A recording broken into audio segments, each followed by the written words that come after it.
ብርሃንነት የሚገኘው ከእግዚአብሔር ዘንድ ብቻ። እግዚአብሔር ንቁ ሲል በርካታ ሰው የሚመስለው በሐሳብ መንቃት ይመስሏል። ጭራሽ ደግሞ ተኝተ የምትጸልየውን ደግሞ አይሰራም። የእግዚአብሔር ሕይወት ከሌለው ሰውየው ራሱ ጨለማ፣ የተደበቀውን ትገልጠዋል። መኪና ስላለ እያበራ ነው ማለት አለ። the sleepers or spiritual awakeness መጽሐፍ ቅዱሳችሁን በኤፌሶን ምዕራፍ 5 ቁጥር 13 እና 14 ላይ ባለው ቃል የእግዚአብሔርን ቃል ደግሞ መግቢያ ደግሞ ይህንን ትምህርት እንማራለን። አዲሱ መደበኛ ትርጉም ነው ማነበው፣ እናንተ ጋር ባለው ማንበብ ትችላላችሁ። ብርሃን የበራበት ነገር ሁሉ ግልጥ ሆኖ ይታያል፣ ምክንያቱም ሁሉንም ነገር እንዲታይ የሚያደርገው ብርሃን ነውና። ስለዚህ አንተ የምትተኛ ንቃ፣ ከሙታን ተነስ፣ ክርስቶስ ያበራልሃል። አዲሱ መደበኛ ትርጉም ላይ ያለውን እንግሊዘኛው ደግሞ እንደዚህ ይላል But everything exposed by the light becomes visible, and everything that is illuminated becomes as a light. This is why it is said, Wake up, O sleeper, rise from the dead, and Christ will shine on you. Christ will shine on you. ክርስቶስ ባንተ ላይ እያንጸባረቀ ይገለጣል። አንተ ግን ከምትተኛበት ምን ማለት አለብህ? መንቃት አለብህ። ዛሬ መንፈሳዊ መንቃትን እንማራለን። ሃሌሉያ። ሐዋርያው ጳውሎስ በኤፌሶን ምዕራፍ 5 ሙሉ ክፍሉ ላይ ከሚናገርበት መሰረታዊ ሐሳቦች መካከል አንዱ በአማኞች ሕይወትና ባለአማኞች ሕይወት ውስጥ ያለውን የሕይወት ልዩነት የሚናገር ክፍል ነው። እንዲሁም ደግሞ ክርስቲያኖች በክርስቶስ ኢየሱስ ከመሆናቸው በፊት የነበራቸው የሕይወት ሥርዓት ምን እንደሚመስል፣ እንዲሁም ደግሞ ክርስቶስን በማመን የተቀበሉት ሕይወት እንዴት አይነት እንደሆነ፣ ከተቀበሉት ሕይወት የተነሳ ደግሞ ምን አይነት ፍሬ መግለጥ እንዳለባቸው የሚናገር ክፍል ነው። እዚህ ነው ኤፌሶን ምዕራፍ 5 ቁጥር 8 ላይ ሲደርስ እንደዚህ አለን፣ እናንተ አለ አስቀድማችሁ ጨለማ ነበራችሁ፣ አሁን ግን በጌታ ብርሃን ናችሁ። ሃሌሉያ። አስቀድማችሁ ምን ነበራችሁ? ጨለማ ነበራችሁ። ቀጥሎ ግን በጌታ ስትሆኑ ምን ሆናችሁ? ብርሃን ሆናችሁ። ምን ማለቱ ነው? አንድ ሰው ከእግዚአብሔር ካልሆነ የእግዚአብሔር ሕይወት ከሌለው ሰውየው ራሱ ጨለማ ነው። በሕይወታችሁ ሰርታችሁ ደክማችሁ ያገኟቸው ባለጠግነት፣ ቤት፣ ክብር፣ ዝና፣ ዕውቀት፣ ጥበብ፣ ማስተዋል ብትሉት እግዚአብሔር ከሌለበት ሁሉ ነገር ጨለማ። ስለዚህ ነገሩ አይጠቅማችሁ ማለት አይደለም። በጨለማ ያለውን ነገር ግን የኔ ነው ማለት አትችሉ። ለዚህ ነው ዲያብሎስ ክራይስትን ሲፈትነው ወደ ከፍ ወዳለ ተራራ ላይ አስወጣውና የዚህን ዓለም ክብር ባለጠግነት ካሳየው በኋላ የዚህ ዓለም ክብር ባለጠግነት ክብሩ ለማ ተሰጥቷል አለ። ለኔ ተሰጥቶኛል፣ እኔ ደግሞ ለምወደው ለርሱ ምን እለዋለሁ? እሰጠዋለሁ። ስለዚህ እግዚአብሔር በሌለበት ሕይወት አለኝ የምትሉትን ነገር ዲያብሎስ ፐርፐዝሊ ይሄ የኔ ነው የሚላችሁ። ስለዚህ ከዚህ ሰርታችሁ ደክማችሁ የያዛችሁት የኖራችሁበት ያላችሁ ክብር ወደ ሕይወት ስርዓት የሚቀየርበት መንገድ አንዱ በጌታ ስትሆኑ። እዚህ በጌታ መሆን የዘላለም ሕይወት ብቻ ሳይሆን የሚያስገኘው እናንተን ራሳችሁን ብርሃን ያደርጋችሁ። ሃሌሉያ። አንተ ብርሃን ትሆናለህ። አንተ ራስህ ወደ ብርሃን የሕይወት ስርዓት ትገባለህ። እዚህ በጌታ ምንድናችሁ እናንተ አለ? ብርሃን ናችሁ። ምክንያቱም ብርሃንነት የሚገኘው ከእግዚአብሔር ዘንድ ብቻ ነው። ማንም ሰው ብርሃን መሆን ስለወደደ ማብራት ስለፈለገ አያበራ። መኪና ስላለ እያበራ ነው ማለት አለ። ጥሩ ቤት ውስጥ እየኖርክ ነው ማለት እያበራህ ነው ማለት አለ። ነገር ግን በዚህ ፍጥረታዊ ዓለም ላይ ያሉ ሰዎች ያንተን የሕይወት ስኬት እንደ ስኬት ሊያዩት ይችላሉ። በእግዚአብሔር እይታ ውስጥ ግን ጌታ የሌለበት ትልልቅ ነገሮች ባዶ እንደሆኑ ይነግረናል። በጌታ ግን ሕይወት አለ። እዚህ ነው መዝሙረ ዳዊት ላይ 36 ቁጥር 9 ላይ ሲናገር ዳዊት እንደዚህ ብሎ ተናገረ፣ የሕይወት ምንጭ ከማ ዘንድ ነው? ካንተ ዘንድ ነው። ብርሃንን ምን እንላለን? እናያለን። ሃሌሉያ። ብርሃንን የምታዩት በጌታ። ዳዊት በደንብ የገባው ሰው ስለሆነ እግዚአብሔር እንደዚህ ይላል፣ የሕይወት ምንጭ ያለው አንተ ጋር ማለት ሕይወትን ለማግኘት ተራራ ብትወጣ ብትወርድ አታገኝ። ጥሩ ቤተሰቦች ክብርን ባለጠግነትን ሊያወርሱ ይችላሉ። ነገር ግን ሕይወት የሚያወርስ እግዚአብሔር። ለዚህ ነው ሕይወት ከማ ዘንድ ነው አለ? ካንተ ዘንድ ነው። እኛ ደግሞ በብርሃንህ ምን እናያለን? ብርሃን እናያለን። ስለዚህ የጌታ ብርሃን የሚቀጥለውን የሕይወታችሁን ብርሃን የምታዩበት። እኛ አሴ ክራይስት በማመናችን የተነሳ ብርሃንን አግኝተናል። በብርሃን እንመላለሳለን፣ በብርሃን ውስጥ ደግሞ እንሄዳለን፣ ብርሃንን ደግሞ እንመለከታለን። ለዚህ ነው የእግዚአብሔር ደግሞ የብርሃኑ መገለጫ የሕይወቱ የብርሃን መገለጫ የሆነው አንድያ ልጁን ኢየሱስ ክርስቶስን የሰጠን። መጽሐፍ ደስ ይለኛል። ዮሐንስ ወንጌል ምዕራፍ 1 ቁጥር 4 ላይ ሲናገር እንደሚል ቃል ታገኛላችሁ። በእርሱ ዘንድ ምን ነበረች አለ? ሕይወት ነበረች። ሕይወት ደግሞ የሰው ምንድነች? ብርሃን ነች። ስለዚህ የእግዚአብሔር ሕይወት የሌለው ሰው በጨለማ ነው። እዚህ ሁሉ ነገርን ይዘ እግዚአብሔር ከሌለበት ባዶ ነው የሚሆን። ብዙ ክርስቲያኖች ከእግዚአብሔር ጋር የሚገርም ፌሎሺፕ ይኖራቸውና ነገር ግን የዚህን ዓለም ባለጠግነትን፣ ክብርን፣ የተለያዩ የህይወት ኳሊቲው ሲያገኙ እግዚአብሔርን ሰከንድ ያደርጉታል፣ ሰርድ ያደርጉታል። የህይወታቸው ክፍል ጭራሽ ሊያስወጡት ይችላል። ነገር ግን እነዚህ ሰዎች ያገኙትን ካገኙ በኋላ ውስጣቸው የሚጠይቃቸው ሌላ የባዶነት ጥያቄ አለ። ትላንት የማይለብሱ ወደ መልበስ መጥተዋል፣ የማይበሉ ወደ መብላት መጥተዋል። ጥሩ የህይወት ኳሊቲ ያልነበራቸው ሰዎች ከትልልቅ ሰዎች ጋር መዋል ችለዋል። ነገር ግን ውስጣቸው ኩዌስችን የሚያደርገው ነገር አለ። እሱም ደግሞ ህይወት ነው። ምክንያቱም እግዚአብሔርን ስታገኝ ህይወት ታገኛል። ይህ ህይወት ደግሞ የሰው ብርሃን ነው ይላል። አሜን። ስለዚህ ያንተ ውስጥ ያለው የክርስቶስ ህይወት ምንህ ነው? ብርሃንህ ነው። እዚህ በዚህ ፍጥረታዊ ዓለም ላይ ከዓላማኝ የምትለይበት ነገር ምንድነው ካልከ የእግዚአብሔር ህይወት። ስለዚህ ያንተ አይነት ልብስ ይለብሳሉ፣ ያንተ አይነት ምግብ ይበላሉ፣ እንደነሱ አይነት ትምህርት ቤት እንማራለን፣ እነሱ የሚሰሩበት እንሰራለን። ነገር ግን ልዩነቱ የምንድነው ካላችሁ የህይወት ህይወቱ ካለ ብርሃኑ ባንተ ይገለጣል። ብርሃኑ እየተገለጠብህ ከሆነ ብርሃን ላይ ደግሞ የሚታየው ነገር ሁሉ ብርሃን ኤቭሪቲንግ። ለዚህ ነው በብርሃን ብርሃን እናያለን። ጳውሎስም ቀድሞ በኤፌሶን ምዕራፍ 5 ላይ የነገረን ያለው ቃል ይሄንን ነው።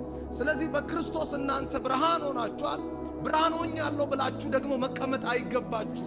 ይልቁኑ የብርሃኑን ፍሬ በበጎነት ነው፣ በእውነት ነው፣ በጽድቅ ነው። ይህንን ደግሞ ትገልጡት ዘንድ ደግሞ ፈልጉ። ይህንን የብርሃኑን ፍሬ ደግሞ ስትገልጡ እግዚአብሔር በእናንተ ደስ ይለዋል። ሃሌሉያ።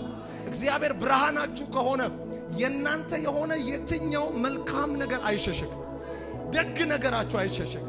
እግዚአብሔር ለመልካምነት ያዘጋጀላችሁ ነገር ሁሉ በሕይወታችሁ ላይ ይፈጸማል። አንድ ወቅት ላይ ዳንኤል በግዞት ምድር ላይ በነበረበት ሰዓት ንጉሥ ናቡከደነጾር ቪዥን አየ እና የፈለገው ደግሞ ህልሙን ከነትርጉሙ እንዲነግሩት። ሃይ አንዳንድ ጊዜ እኮ ህልምህን ነግረ ፍቺ ብዙ ላይ መጣ ይችላል። ግን የሰውየው ደግሞ ድርቅና ህልሜንም ነው የምፈልገው፣ ቀጥሎ ደግሞ ፍቹንም ፈልጋል። ዳንኤል ወደ እግዚአብሔር ጸለየ። ሃሌሉያ። እግዚአብሔር ህልሙንም ቀጥሎ ደግሞ መልሱንም ገለጠለት። ዳንኤል በመደነቅ በእግዚአብሔር ፊት የተናገረው ነገር ምን እንደሆነ ታውቃላችሁ? ዳንኤል ምዕራፍ 2:22 ላይ ሲናገር እንደዚህ ይላል፣ አንተ ጥልቅ የሆነውን ነገር፣ የተሰወረውን ነገር፣ በጨለማ የተሸሸገውን ነገር ትገልጠዋለህ፣ ምክንያቱም ባንተ ዘንድ አለ ብርሃን አለ። ሃሌሉያ። የተሰወረውን ጥልቅ የሆነውን ነገር፣ የተመሸገ ነገር፣ የማይታሰብ የማይቻል ነገር፣ ምክንያቱም ካንተ አንዳች ነገር ሊሰወር አይችልም። ምክንያቱም አንተ የሩቅ ብቻ ሳትሆን የቅርብ አምላክ ነህ። ካንተ አይን የተሸሸገ አንዳች ነገር የለም። ዳንኤል አመሰገነ። እግዚአብሔርን እየነገረው ነው። አንተ አለ ጥልቅ ነገር ይገባሃል። አሜን አሜን። የጌታ ነህ። ላንተ ጉዳይ የተሸሸገብህን ነገር ዛሬ በብርሃኑ ይገለጥልሃል። ዳንኤል የማይቻል ነገር ወደ መቻል የመጣው ከእግዚአብሔር የተነሳ።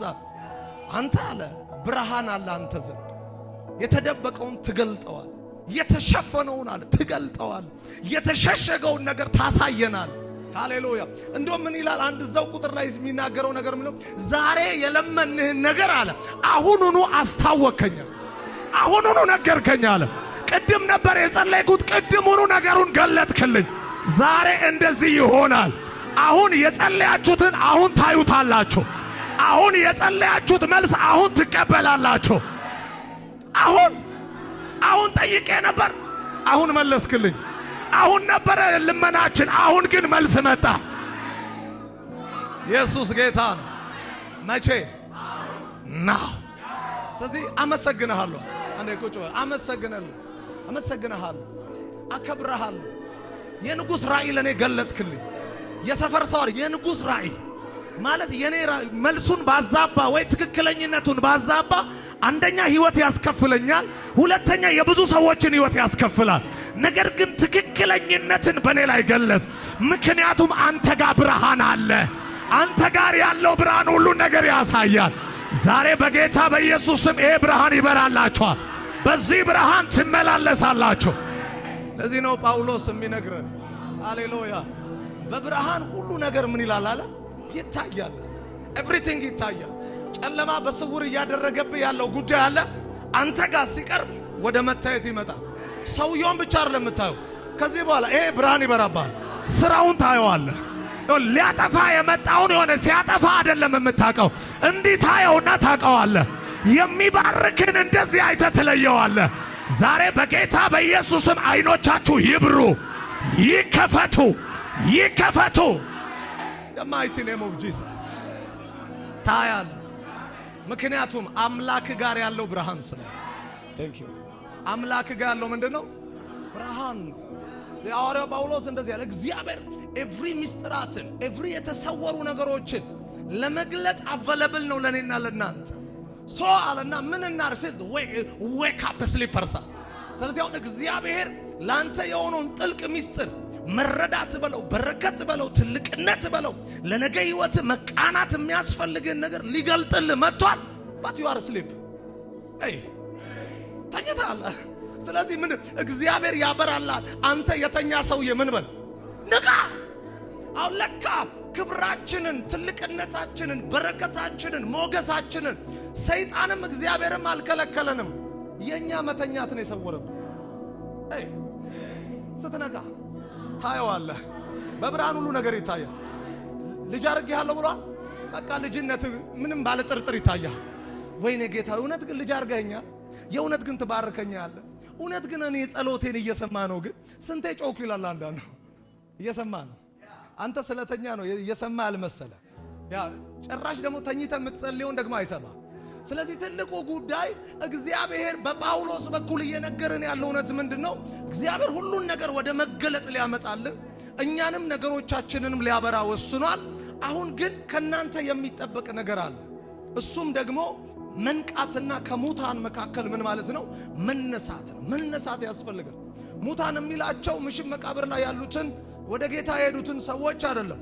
ሙታን ማለት ከእግዚአብሔር የህይወት ስርዓት የጎደሉትን፣ ከእግዚአብሔር የህይወት ስርዓት ውጪ የሆኑ ሰዎች ኑሯቸውን የሚመለከቱበት፣ የሚቃኙበት፣ የሚያስተካክሉበት የራሳቸው መንገድና ፎርሙላ አላቸው። በማየት ይመላለሳል፣ በመቅመስ ይመላለሳል፣ በመዳሰስ ይመላለሳል፣ በሚሰሙት ነገር ነው የሚመላለሱ። እኛ ግን የምንመላለስበት ሌላ የህይወት ስርዓት አለ። ስለዚህ አሁን እግዚአብሔር ንቁ ሲል በርካታ ሰው የሚመስለው በሐሳብ መንቃት ይመስለዋል፣ አካላዊ መንቃት ይመስለዋል። ሐሳቤ እኮ በቃ ዛሬማ የሆነች ነገር አይምሮዬ ላይ በርታለች ይላል። ይኸውላችሁ ሐሳባዊ መንቃት ሆነ አካላዊ መንቃት ለመንፈሳዊ ህይወታችሁ ምንም ጥቅም የለው። ሳምሃው የሆነ የሚጠቅማችሁ ጎን አለ ከመንፈሳዊነት ሲጀምር። ነገር ግን ጳውሎስ ንቁ እያለ ያለው ሐሳባዊም አካላዊም ማነቃቅ አይደለም። ንቁ እያለ ያለው መንፈሳዊ መንቃት።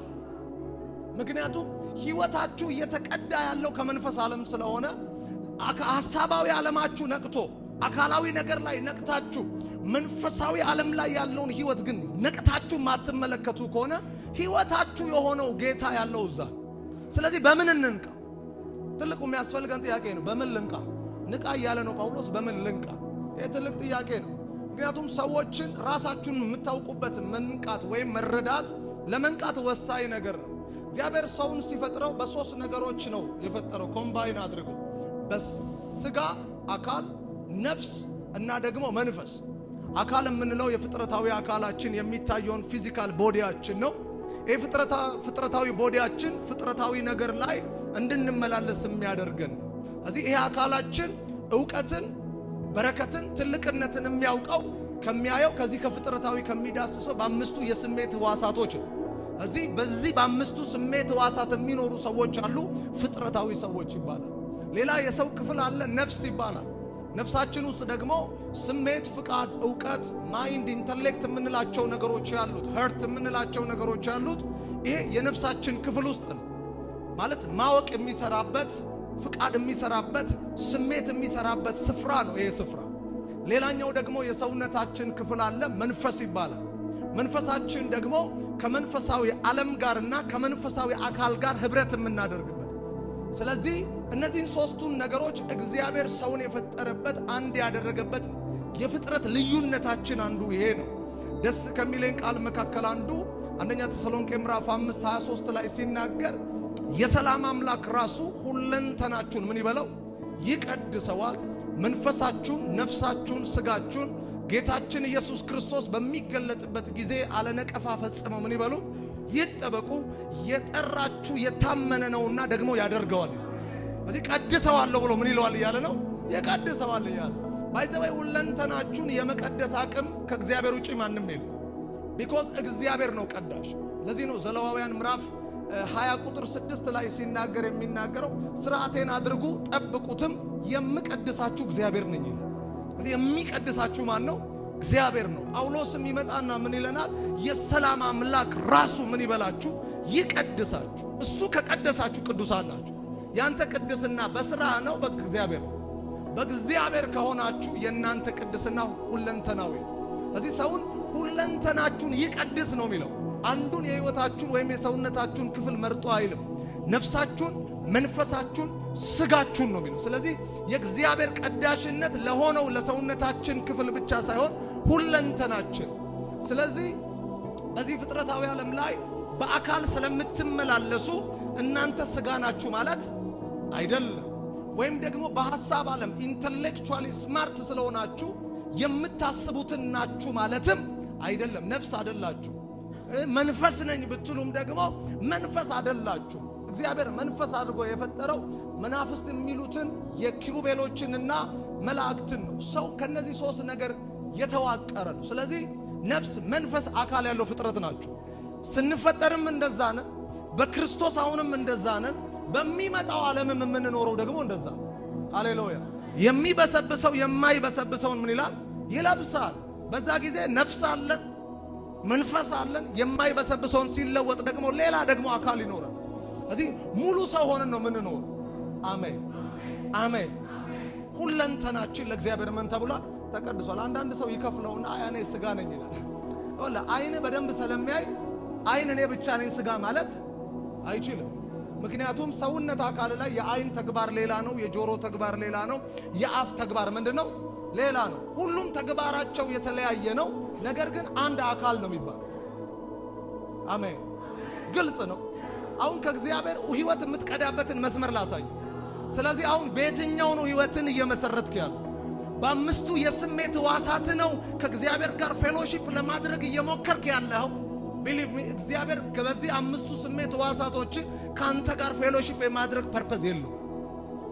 በነፍስ በኩል ነው፣ በኢንተሌክት ነው፣ በአስተሳሰብ ነው ከእግዚአብሔር ጋር ህብረት ለማድረግ እየሞከርክ ያለው። እመነኝ፣ እግዚአብሔር በስሜታዊነት የሚሰራ አምላክ አይደለም። እግዚአብሔር ግን ከመንፈሳዊ አካል ጋር ከመንፈሳዊ ዓለም ጋር ህብረት እንድናደርግ በውስጣችን የፈጠረው የሰውነት ክፍል አለ። እሱ ደግሞ መንፈስ ይባላል። የሰው መንፈስ። አሜን አሜን አሜን። ይሄ ከእግዚአብሔር ጋር ቀጥታ ህብረት የምታደርጉበት ነው። ኢንፋክት ከእግዚአብሔር ጋር ብቻ ሳይሆን ምክንያቱም መንፈሳዊ ዓለም ላይ ኤንጅልሶች አሉ፣ እንዲሁም ደግሞ የወደቁ ደግሞ ጨለማ አለ፣ መናፍስቶች አሉ፣ የወደቁ መላእክቶች አሉ፣ ዲያብሎስ አለ። እዚህ ዲያብሎስ ጆሮ ላይ መጥቶ አንድም ቀን አውርቶ አያውቅም።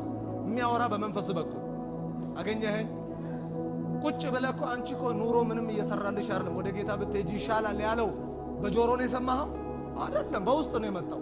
ከጎን የተቀመጠ ሰው በፍጹም ያንን ድምፅ ሊሰማ አይችልም። ሁልጊዜም መንፈሳችሁ በጨለመበት ስፍራ ሁሉ የዲያብሎስ ማስፈራት፣ ድንጋጤ፣ ተስፋ መቁረጥ፣ ፍርሃት፣ ጭንቀት፣ እያንዳንዱ ነገሮች ከመንፈሳዊ ከጨለማው መንፈሳዊ ዓለም ስሩ ስፒሪታችሁ ነው የሚለቀቀው። ቁጭ ብለህ አንተ ብቻን ድምፅ ትሰማለህ። የምትሰራው ስራ አይሳካልም። የምትኖረው ህይወት ጤነኛ አይደለም። ከዚህ በኋላ ጌታ ለአንተ ያለው ዓላማ ዝም ብሎ ነው። ስለዚህ ጌታ እየሰማ አይደለም። ዝም ብለህ ነው የምታመልከው፣ ዝም ብለህ ነው የምትጸልየው፣ ዝም ብለህ ነው ቸርች የምትመጣው። ብትሰራም ደግሞ የምትሰራው አይከናወንም። ይህንን ድምፅ ከየት ነው የሰማው? በመንፈስ በኩል ነው የመጣው። ለምን? መንፈስ የመንፈሳዊ ዓለም ጌት ነው፣ በር ነው። ከመንፈሳዊ አካላት ጋር ህብረት የምታደርግበት ነው። ለዚህ ነው ደስ የሚለኝ እግዚአብሔርም ሊያወራን ሲፈልግ ሊቀድስ ሲፈልግ አስቀድሞ የቀደሰው ለራሱ ከዋጀው ነገር መካከል አንዱ ምናችንን ነው? መንፈሳችንን ነው። ስለዚህ አሁን ከእግዚአብሔር ጋር ህብረት ማድረግ አለብን።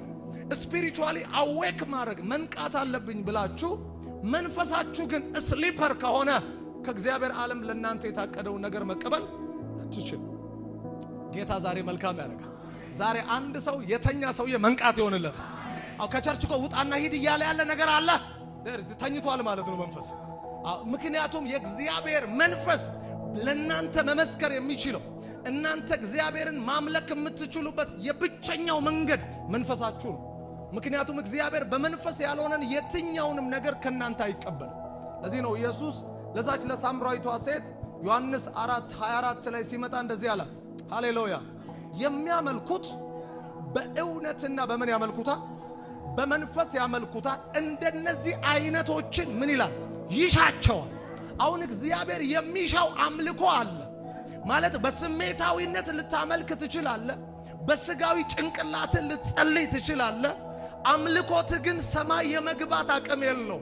ለምን? እግዚአብሔር ማንነቱን በሚወክል ማንነታችንን ደግሞ ለሱ ልናሳይ በምንችልበት መስመር ነው አምልኮቶቻችንን የሚቀበለው። ሃሌሉያ! እየተመለከ ዛሬ አንድ ሰው ወደ ማምለክ ይመጣል። ዛሬ አንድ ሰው ወደ መፈወስ ይመጣል። ይሰማኛል። አንድ ሰው በመንፈስ መንቃት ይጀምራል። እንደዚህ ነው ትልቁ እውነት ይሄንን ነው። በእውነትና በምን ሊያመልኩኝ አለ? በመንፈስ ሊያመልኩኝ ይገባቸዋል። ዋይ ሲል እግዚአብሔር መንፈስ ነው። ሃሌሉያ! ጌታ መንፈስ ነው። ስለዚህ አሁን ማምለክ ካለብህ በምንድን ነው የምታመልከው? በመንፈስ ነው የምታመልከው። መጸለይ ካለብህ በምንድን ነው የምትጸልየው? በመንፈስ ነው የምትጸልየው። ሃሌሉያ! ቃል መስማት ካለብህ በምንድን ነው የምትሰማው? በመንፈስ ነው መስማት ያለብህ። ለምን? በአእምሮ የሰማቸው ቃሎች እቺ አሪፍ ያቺ አሪፍ ብለህ ትወጣለህ እንጂ በህይወት ላይ ጠብ የሚል ህይወት የለም። ቢኮዝ ኢየሱስ ሲናገር ቃሌ መንፈስ ነው ህይወት ነው ይላል። ስለዚህ እግዚአብሔር ቃሉን ሲሰጥ መንፈሱንና ህይወቱን አጭቆ ነው እየሰጠ ያለው። ነገር ግን ስንቱ በላይፍ ላይ ተገልጧል። ባርክ ያለው ብሎ ነግሮሃል እኮ የተከለከልከው በረከት የለም። ነገር ግን ስንቱ በረከት ነው በቤትህ እየተንቀሳቀሰ ያለው። እግዚአብሔር ስላልሰጠ ስለዋሻ አይደለም፣ አንተ መቀበያ የተሳሳተ ስለሆነ። ሃሌሉያ! ዛሬ አንድ ሰው መንቃት ይሆናል። በትክክለኛው እግዚአብሔር ማምለክ ትጀምራለህ። በሱ ማምለክ ስትጀምር ነፍስህ ሐሴት ማድረግ ትጀምራለች። ልክ ማርያም መንፈስ ሲገባባት እንደዚህ ነፍሴ መድኃኒቴ አምላኬን ታከብረዋለች፣ መንፈሴ ደግሞ ሐሴት ታደርጋለች። ይሁን ኤክስተርናል የሆነ ከዲቫይን ዓለም የሆነ ጆይ በመንፈስ ይመጣል። እንዲህ አይነቶችን አለ እግዚአብሔር ይሻቸዋል። አሜን አሜን። ለካ ቸርች የሚሰበሰበውን ሁሉ አይደለም ይሻው ማዛካ ባህዳባ ሰይ ቸርች መጣ ሰው የጥሩ ነገር እያለ ነው ይለኛል። ምን የኔ ጥሩ ነገር ምን ይሰራል? ቀጥታ በቃል ውስጥ ያለውን መንፈስ ነው መቀበል ያለብን። ምክንያቱም ነፍስህን የሚባርካት ከእግዚአብሔር ዓለም የተለቀቀልን ያንን በረከት ወደ ህይወት ወደ መገለጥ ዓለም የሚያመጣልህ የምትቀበልበት የመንፈስ ህይወት ነው። ደስ ይለኛል። ምሳሌ ምዕራፍ 20 ቁጥር 27 ላይ ሲናገር እንደዚህ አለ፣ የሰው መንፈስ አለ የእግዚአብሔር ማብራት ነው አለ። ማካታባያት አያውን አየህ፣ እኔ ማብራት ነኝ ብለህ እዚህ ፍጥረታዊ ዓለም ላይ ብታወራ ምንድነው የምትለው? ኤልፓ እንኳን እንዲህ ያለ ዓለም ነው የሚለው አይገባው። ፍጥረታዊ ዓለም ላይ እኛ እኮ ብርሃን ነን፣ እኛ እኮ ማብራቶች ነን ብትል ምንድነው የምታወራው ነው የሚለው።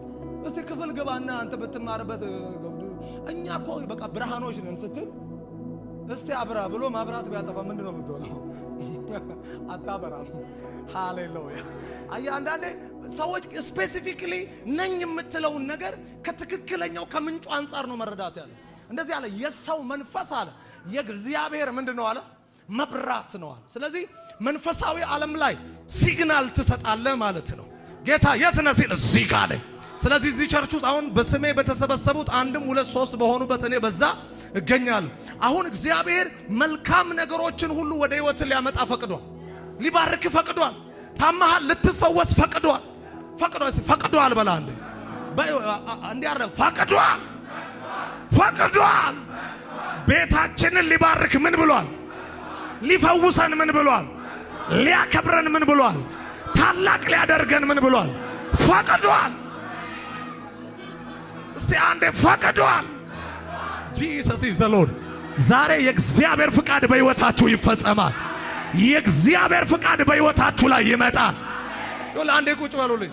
ለዚህ ነው መጽሐፍ ሲናገር እንደዚህ የሚለው ኤፌሶን 2 ላይ በሰማያዊ ስፍራ በመንፈሳዊ በረከት ስንቱ ሁሉ ምን ያለን።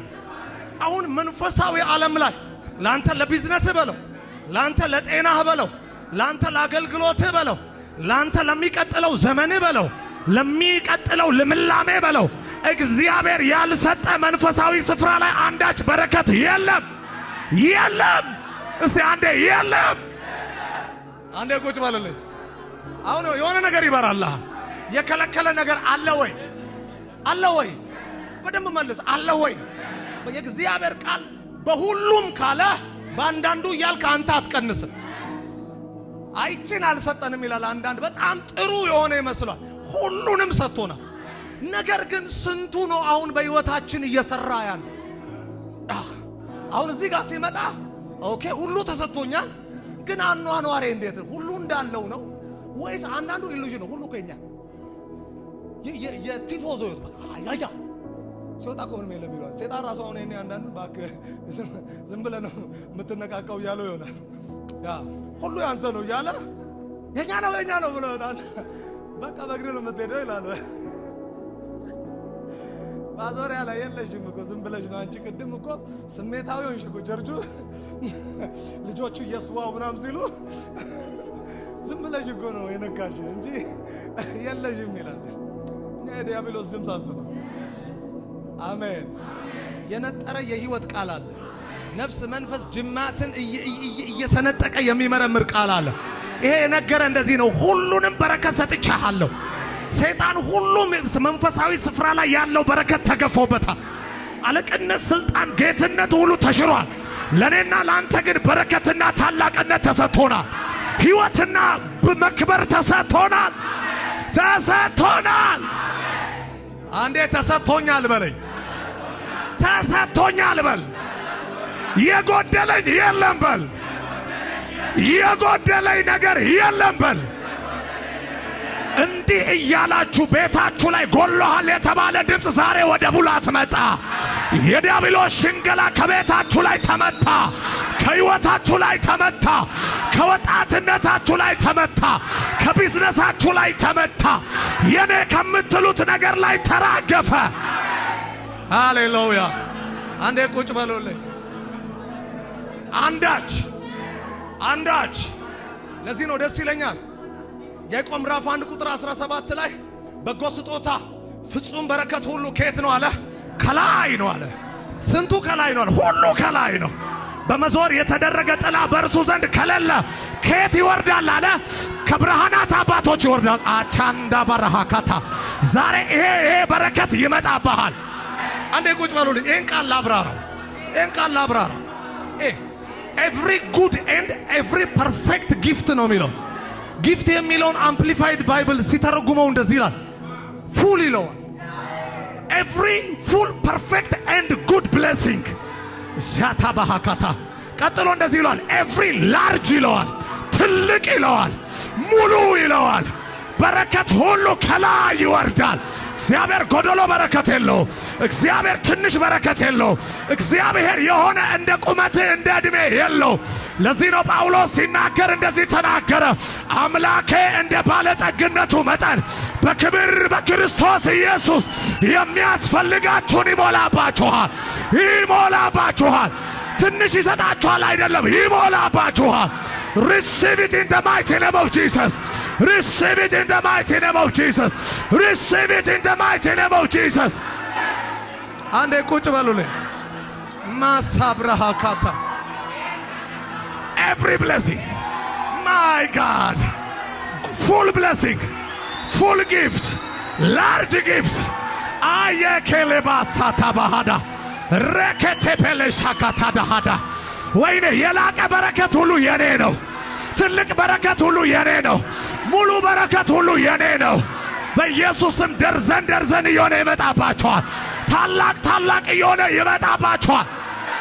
አንዴ ቁጭ በሉ።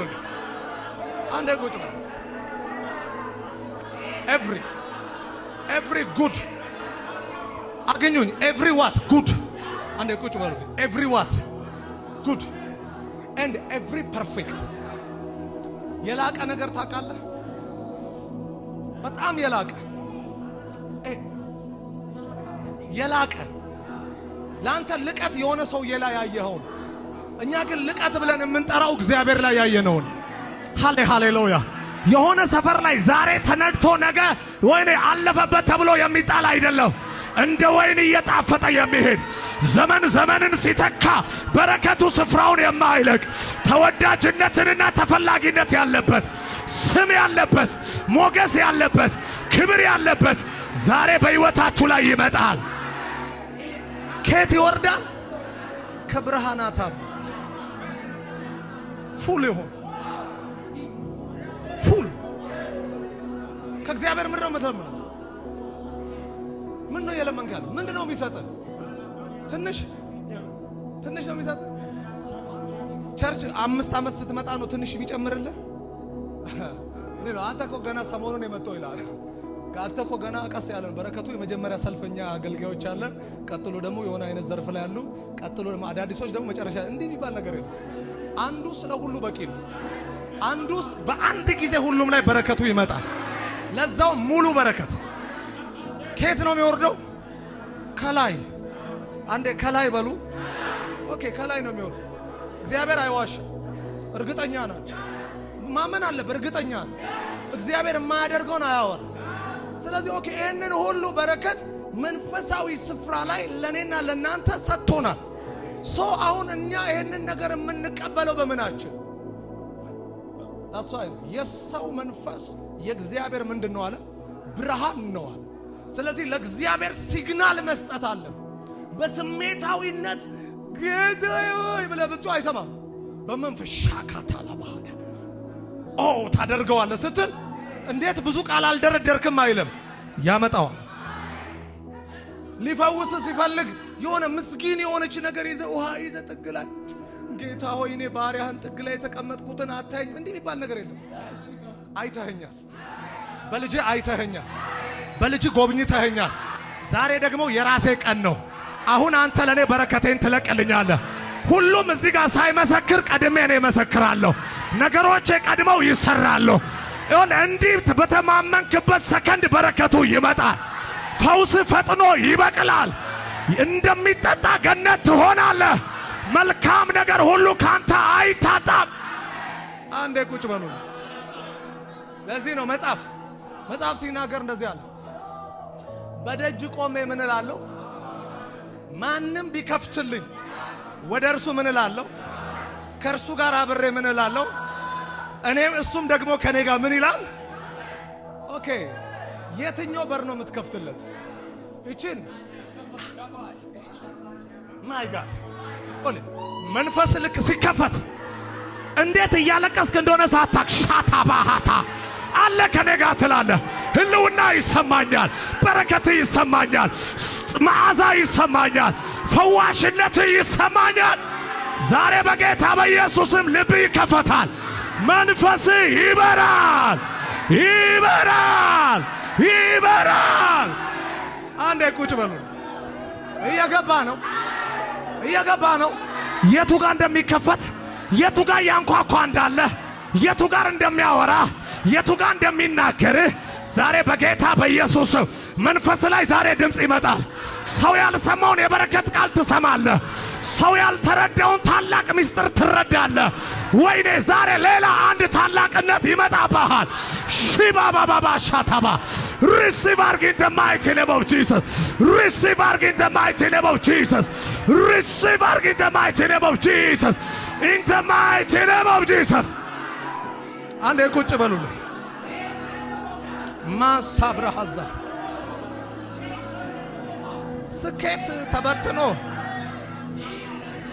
ስኬት ተበትኖ ትልቅነት እንዲህ ተሰጥቶ እንደዚህ እኮ ነው መጽሐፍ ሲናገር። እዚህ ነው በተነ ለምስኪኖች ምን ሰጠ ይላል? ስጦታን ሰጠ ነው የሚለው። የሥራ ውጤታቸው ላይ ስጦታን ሰጣቸዋል። እንዴት አድርጎ በትኖ። ስለዚህ መልቀም አለብና በምን እንልቀም? እዚህ እኮ አንዳንድ ጊዜ አይታችሁ ታውቃላችሁ፣ ፍሬሽ ክርስቲያኖች ይገባቸዋል። ማይ ጋድ ልክ ጌታን ስትቀበል የመጀመሪያ ቃል ምን እንደነካ አታውቅም። በቃ ደስ ይልሃል። ምናልባት እኮ ብዙ ነገር ሉዝ አድርገን ነው ቸርች የመጣው። ምናልባት ቢዝነስ ተበላሽቶ፣ ምናልባት ሰው ጠልቶ፣ ምናልባት ብዙ እህቶች ከሆናችሁ ደግሞ ሪሌሽኖቻችሁ ተገድታችሁ በቃ ማንም የለኝም መጠጊያ አንተን ምናምን እያልክ ነው የመጣው። ምናልባት አንዳንዱ በጫት በሲጋራ ወዙን ምናምን ተጠርጎ ተጥሎ የዛን ጊዜ ልክ ገና ሲነካ አንተ ካለኝ በቃኝ። መንገድ ላይ በጣም ደስታክ ስትጸልይ ሰው ምን አለኝ አላለኝ አትል በቃ ቻካባላ ቻካታ ራካላ ብራዛታ ሊባዳባ አንተ የኔ ጌታና አንተ የኔ ምርጥነ አንተ የኔ ውድነ ተቀብለኸኛል፣ ፈልገኸኛል፣ ሰምተኸኛል። እኔ አንተ ካንተ ውጪ ሌላ የለም። አንዴ ቁጭ በሉልኝ። ጸሎታችን እኮ ነው ሁላችንም እናስታውሰዋል። በቃ እንዲህ ነው የሚያደርገን። ከየቱ ጋር እንደመነጨ ጩኸቱ እንደውም ከየትኛውም በላይ ጌታ ራሱ እንዴት እንደተናገረን ሳይገባል ሚያወራን ይመስለናል። አጠገባችን ያለ ይመስለናል። ብዙ መረዳት የለንም፣ ግን በቃ የሚያበረታ ነገር አለ፣ የሚያስደስት ነገር አለ። አንዴ ቁጭ በሉልኝ። ከዛን ልክ 1 ዓመት ሲሞላ ከዛን ትላንት ገና ኢየሱስ ያድናል ሲል ተረክ የምትለው ሰውዬ ከስንትና ስንት እወጃ በኋላ ሻካታ አንዳንድ ጊዜ ገጥሟችሁ አቅም ይውላችሁ ማዙጋ ምንም የለም እስከዚህ ድረስ። አንዳንዴ 3 ሰዓት 4 ሰዓት ወይም 2 ሰዓት ወይም 30 40 ደቂቃ ጎሮሮ እስኪተጋ ድረስ ጌታ ሆይ ህልውና እንፈልጋለሁ ተርቤሃለሁ ምናምን እንልና ከ30 ደቂቃ በኋላ የሆነች ነገር ነው ነካ ታረጋለህ። ከዛን እየዘለልን የነበረ ሰው አርጎት የሚያውቅ ይሄው እኔን አርጎኛል። አይ ዶንት ኒድ ሂፖክራሲ። ግብዝነት ሌላ ጉዳይ ነው። አንዱ ራሱ የምትነቃበት ቦታ ግብዝነት ነው። ግብዞች እንደዚህ ያላችሁ እናንተ የሙታን አጥንት የሞላባችሁ ላዩ በምናምን ታምሮ የተቀመጠ የሙታን አጥንት መሰብሰቢያ ነው የሚለው። አይ ዶንት ኒድ ዳት። አርጎኛ ያውቃል። በቃ ጌታ ሆይ አይመጣም እንዴ ህልውና አላለው የለም።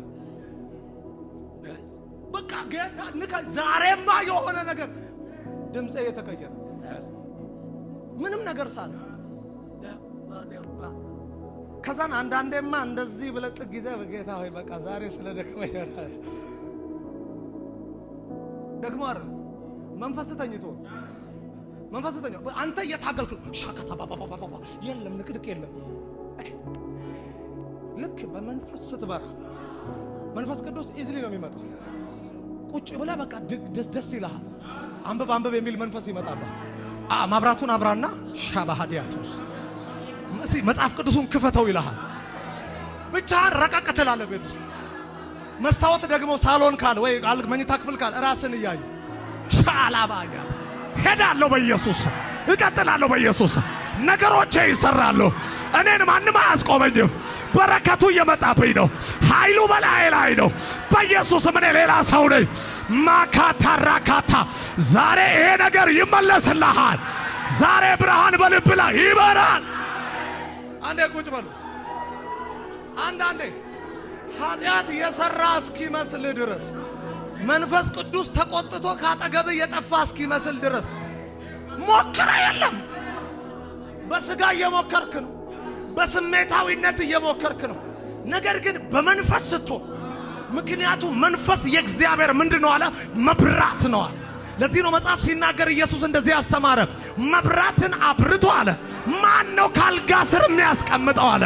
አንስቶ ለሰው ሁሉ እንዲያበራ አለ በመቅረዝ ላይ ያኖረዋል አለ። ዛሬ በኢየሱስም ትበራላችሁ። አዴ ቁጭ በሉልኝ። አብርቶ ማብራትን አለ ማን ነው? አልጋ ስር ይሄንን አምፖልኛ አሁን ለምሳሌ ከዚህ መጋረጃ ጀርባ ብናደርገው ምን ሊያደርግ ለሰው እንዲያበራ ነው ወይስ እንዳይታወቅብን? አንዳንድ ሰው እንደዚህ መንፈሳዊነት ለግል ነው። በቃ የሰውዬ ምንም የለው ለመጀመሪያ በቃ እኔ ካለ ወደ መንፈሳዊነት ካንተ አልፎ ለሌላ። ለዚህ ነው ማብራት ሲበራ አለ ለሰው ሁሉ እንዲታይ ነው። ስለዚህ አሁን እዚህ ቤት ውስጥ ይሆናችሁ በመንፈስ የነቁ ሰዎች ካሉ ያልነቁ ሰዎች ወደ ነቁ ነው ያዩት። ማካታ ካላዶ ብለህ ነው መግባት ያለብህ አንተ። አይታውቃ እንዴ እነዚህ ሰዎች እየረበሹን ነው ይላል። አዎ ባይምሮ ኮንክ ሁሉም ይረብሻል። አንተ የለህም፣ አንተ እዚህ ነው ያለው። ምክንያቱም እዚህ ነገር እየተሰራ አይደለም። ነገር የሚሰራው መንፈስ ዓለም ነው። በረከትን የምትቀበለው መንፈስ ዓለም ነው። ወንድሜ ይኸውላችሁ መጽሐፍ ቅዱስ ሲናገር እንደዚህ ይላል። ዘጸአት ምዕራፍ 3:3 ላይ ሲናገር ሙሴ በጎቹን አሰማርተው ወደ ተራራዋ በወጣ ጊዜ ቁጥቋጦዋ በሳት ትነዳለች፣ ነገር ግን አትቃጠል። እንደዚህ ያለ ቁጥር 4 ላይ ሲደርስ እቺ ቁጥቋጦ ለምንድን ነው ማትቃጠለው? እስቲ ይሄን ራእይ ምን እንደሆነ እስቲ ልይ ብሎ ተጠጋ። ምንድን ነው ያለው? ይሄ ቪዥን። ሰውየው ተራራ ላይ አይኑ በርቷል በመንፈስ። ቁጥቋጦው በአካል አይደለም እየነደደ ያለ፣ ይሄንን ራእይ ነው ያለው። ቪዥን እያየ ነው ማለት ቁጥቋጦውን ሲያይ ዝም ብሎ ሌላ ሰው ቢያልፍ ይሄን ቁጥቋጦ ነው።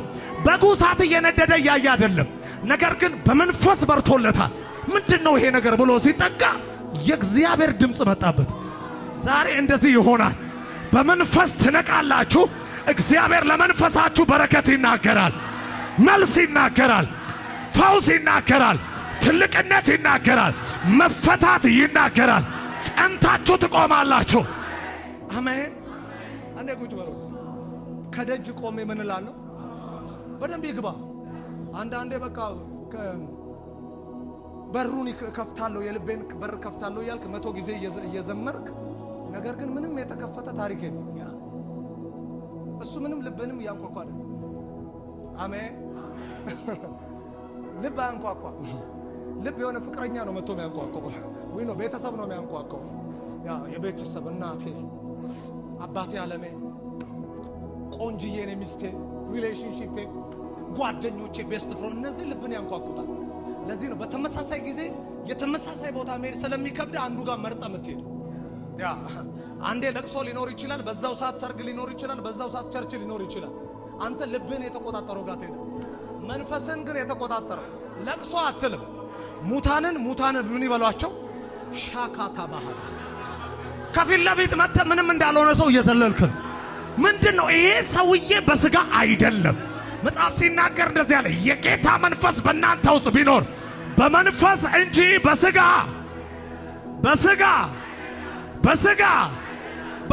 ካይደላችሁ ደግሞ መንፈሳዊ በረከት ይለቀቅባችኋል። ዛሬ እጆቻችሁን አንሱ። እንደዚህ ልጸልይላችሁ። ዛሬ መንፈሳችሁ መንቃት ይሆንለት። ስሊፕ ያደረገ መንፈስ መንቃት ይሆንለት። ምሪት መቀበል ጀምሮ ኃይል ይምጣባችሁ። የልቦናዎቻችሁ አይኖች ይከፈቱ። የመጠራታችሁ ተስፋ ይግባችሁ። ጓዳችሁ የጸሎት ጓዳ ይሁን። የአምልኮ ሰዎች ያርጋችሁ። እግዚአብሔር በሕይወታችሁ ተገልጦ ይኑር። አንዳች በረከት አይጉደልባችሁ። በሞገስ ወጥታችሁ በሞገስ ግቡ። ክብር ከፊታችሁ ትቅደም፣ ክብር ከኋላችሁ ይከተል። እግሮቻችሁ በቅቤ የራሱ የሆኑ ምድሪቷ መልካሙን ፍሬ ትስጣችሁ። አሜን። አንዴ እንቀመጣለን። ይሄ ልናገርና እንጸልያለን። እየገባ ነው። ይሄን እየነገርኩ ካልገባ ቢሊቭ ሚ ቀጥሎ ምንም አይገባ። እግዚአብሔር ከጎን ያለውን ሰውዬ ከኋላ አምጥቶ ነብይ ሲያደርገው፣ ከኋላ አምጥቶ ሐዋርያ ሲያደርገው፣ ከኋላ አምጥቶ በፈውስና በድንቅ በታምራት ሲፈውስ፣ አንተ በዚህ በመንፈስ መብራት ውስጥ ካልገባ ምንም ነገር አይሆን። ሙሴ ግን ያቺ በመንፈስ የበራለት ያቺ ቁጥቋጦ ወደ እግዚአብሔር እንዲያመራ አረገ። መንፈሱ የበራ ሰው ወደ ማን ነው የሚሄደው? ወደ እግዚአብሔር። ዳዊት በመንፈስ የበራ ሰው ነበር። ወደ ማን ነው የሚሄደው? ወደ እግዚአብሔር። ወደ እግዚአብሔር ቤት እንሂድ ባሉኝ ጊዜ ምን አለኝ? እስቲ ምን አለኝ? ቢኮዝ ዩ ኖ በረከቶች ሁሉ ከማን እንደሚለቀቁ? ከእግዚአብሔር እንደሚለቀቁ። ቸርች መጥተህ በመንፈስ ስትሆን ጎን ያለውን ሰው ስትተወው፣ ወደፊት አወራዋለሁ ከሰው ሳምንት በኋላ አንድ መንፈሳችን ከምናበራበት መንገዶች ደግሞ እናያለን። እግዚአብሔር ይረዳናል። እዚህ ትልቁ ነገር አባቶቻችን በዚህ የበሩ ናቸው። ኤልያስ ሃሌሉያ ተወራርደው እነዛ በግምት የሚያመልካሉ። ጣዖት በምን የሚያመልክ? በግምት ራሳቸው የቀረጹትን አምላክ ነው ብለው በግምት። ነገር ግን እንደዚህ ያለ ውሃን ጉድጓድ ቆፍሩ፣ ውሃ ሙሉት፣ እንጨት አድርጉበት ያለ ጌታ ሆይ አንተ እግዚአብሔር እንደሆንክ ይታወቅ ዘንድ እኔ ደግሞ ያንተ ነብይ እንደሆንኩ ይታወቅ ዘንድ ስለዚህ ቺቺኛዋን ደግሞ እሳትን ምናምን ላክ። መጽሐፍ ቅዱስ ላሰቻት የሚል ቃል ይብላ ሲል ላሰው አለ። ይህንን የሚያውቀው ሕፃን እያለ የጣፈጠ ምግብ ሲሰጥ ሃሌሉያ ይሉኝታ የለም። ካደክ በኋላ ነው ካሁን ጨምሩልኝ ያቆምከው። ችግር የለውም ርቦሃል እኮ ጣፍጦሃል እኮ ችግር የለውም። አንዴ ቁጭ በሉልኝ። ቆይ ችግር የለውም። የጀመርከው መቼ ነው? አሁን ነው። ኢትስ ኦኬ ስትወጣ ነው የምታወራው ከጓደኛ ወይኔ ዛሬ ምግቡ ሕፃን እያለ ይሉኝታ ያለው ትሪው የእግዚአብሔር እሳት አለ። አሜን። ይኸውልህ ቸርች መጥተህ እንደዚህ ነው መሆን ያለበት። የሚለቀቀውን እያንዳንዱን ቅባት ልሰ ነው የምትወጣው። ተሞልተ ብቻ አይደለም። ዳዊት እንደዚህ አለ፣ ጽዋዬ ሞልቶ ምን ያለ ነው የተረፈ ነው። ጉለት በኔ ዘንድ ምን አይልም አይታወቅም። I shall not want, I shall not decrease, I shall not decrease። ዛሬ በኢየሱስም በሙላት ትኖራላችሁ። መንፈሳችሁ ሲበራ አሜን አሜን። ይሄ ሲገባ መንፈሳዊነት ትግል አይደለም። የሆነ ቀን ለመጸለይ መታገል፣ የሆነ ቀን ለማምለክ መታገል፣ የሆነ ቀን ቸርች ለመምጣት መታገል፣ ለማገልገል መታገል፣ ለመኖር መታገል፣ ለመስራት መታገል፣ በጽድቅ ለመኖር መታገል ከህይወት ላይ ይነሳ። ቀሎ ነው የምትኖረው። አምልኮ ቀሎ ነው የምታመልከው። ጸሎት ጓዳ ቀሎ ነው የምጸልየው። ለምን? መንፈስን ለእግዚአብሔር ሲግናል ስለሚሰጠው። ዛሬ በመንፈስ ትጸልያላችሁ፣ እግዚአብሔር ይሰማችኋል። በመንፈስ ታመልካላችሁ፣ እግዚአብሔር ይቀበላችኋል። በመንፈስ ትለምናላችሁ፣ በመንፈስ ትቀበላላችሁ። in the mighty name of Jesus ሰራባችሁ። let us pray። በመንፈስ እንጸልያለን። ማካጃ ላብራሃ